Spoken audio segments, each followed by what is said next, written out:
I want to move on to another issue we're hearing about a lot from the voters of Iowa in the poll.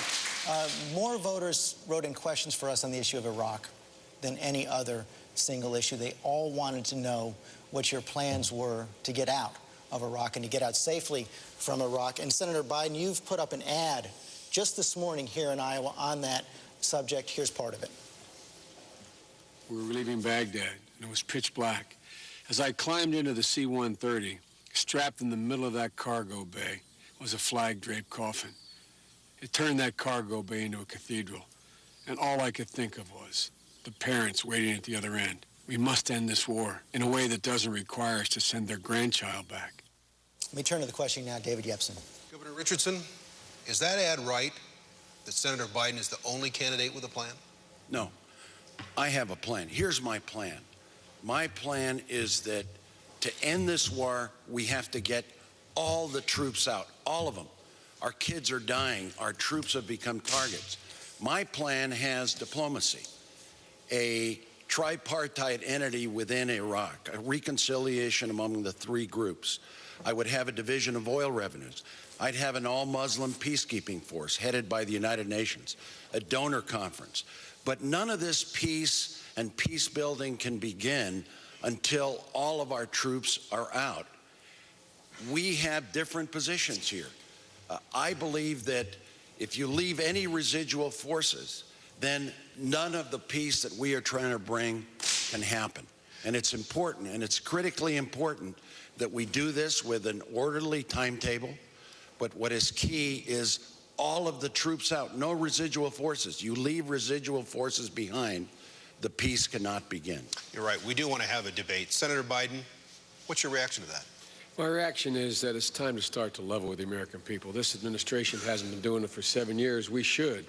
The fact of the matter is there's much more at stake in our security in the region depending on how we leave Iraq. If we leave Iraq and we leave it in chaos, there will be a regional war. The regional war will engulf us for a generation. It'll bring in the Shia, it will bring in the Saudis, it will bring in the Iranians, it will bring in the Turks. I laid out a plan a year ago with Leslie Gelb. It said that what we should do is separate the parties, give them breathing room in order to establish some stability.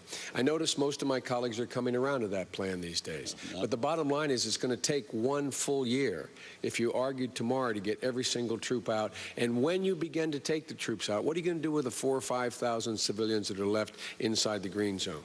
Governor, quickly. Well, Anthony Cordesman from ABC News, a distinguished military expert, many generals agree with me that we can complete this withdrawal within 6 to 8 months. Let me give you an example. Today, in the Iraq war, through Kuwait, over a 3-month period, we have moved 250,000 of our troops. We would move them through roads in Kuwait. We would move them through roads through Turkey. We can do this negotiating with the Turks. Senator Clinton, help a Democrat out. You've got the chairman of the Foreign Relations Committee saying one thing, and I've got a former UN ambassador saying something else. Who's right?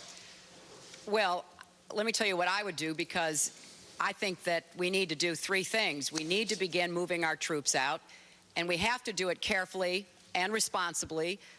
Joe is absolutely right. Moving troops out cannot happen without careful planning, which is why I've been pushing the Pentagon to make sure they're actually planning, because they've been resistant to doing so. Secondly, we need much stronger pressure on the Iraqi government than this administration has been willing to bring. And I would certainly condition any aid of any kind on their actually making the political decisions that they have been reluctant and unwilling to do so far. There is no military solution. Everybody agrees with that.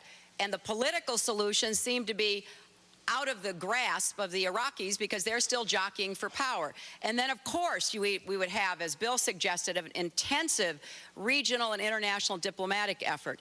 But I think that, this is going to be very dangerous and very difficult. A lot of people don't like to hear that. But if you look at how we would have to take our troops out, plus the equipment, which we would not want to leave, plus what we do with the people in the green zone, plus what we do with the Iraqis who sided with us, thousands of them, plus what we do with the more than 100,000 American contractors who are there, this is a massive, complicated undertaking. And we do have to do it as carefully and responsibly as possible, and I think my plans take all of that into account. So does that mean that Governor Richardson just is wrong when he says that all troops, except for protection of the embassy, can be out by the end of the year? Well, I think that based on the conversations I've had with military planners and outside experts, Joe is right, that this is going to take a while. People say you can move maybe a brigade to 2 brigades a month. It is so important that we not oversell this. We've got to move them as quickly as possible, but you also have to move out the equipment. There has been no indication that the Turks are willing to let us move out. They wouldn't let us move in. That means we go back down through the south. And if you remember, when we were supposedly on the road to liberation, we were attacked by Shiites back in March and April of 2003. So this is not going to be easy or safe, and we've got to be very careful about how we do it. I want to get everybody in on this question. First, let me just find out if anybody agrees with Governor Richardson on this question. Senator Gravel, do you agree with Governor Richardson? Him, and I disagree with Joe Biden, and I disagree with Hillary. Well, stop and think. Here, why do we think that we can rule that country? This is American imperialism you're hearing up here, and that hasn't worked, and it will never work.